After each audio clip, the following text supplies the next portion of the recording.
তবে সংস্কারের দাবিতে শিক্ষার্থীদের আন্দোলনের মধ্যে ঢাকা বিশ্ববিদ্যালয়ে ব্যাপক ভাঙচুর ও নাশকতার ঘটনা ঘটেছে। এতে ক্ষতিগ্রস্ত হয়েছে কয়েকটি আবাসিক হলের ২০০ কক্ষ। বিভিন্ন হল থেকে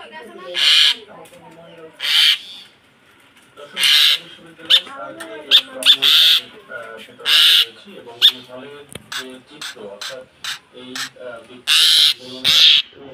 সহিংসতা দুর্বৃত্তরা সেই চিত্র এবং হলের কিন্তু বেশ কিছু ব্যাপক ভাঙচুর হয়েছে, কোথাও কোথাও হয়েছে আসবাবপত্র, বই খাতা, কাপড় চোপড় যা কিছু ছিল এই কক্ষে তার সব কিছুই কিন্তু ভেঙে চুরমার করে ফেলা হয়েছে। কারো কারো সার্টিফিকেট খোয়া গেছে, নষ্ট হয়েছে। তো এই ভয়ঙ্কর বেশিরভাগ হলেই চলেছে। এটি আরেকটি কক্ষের আসবাব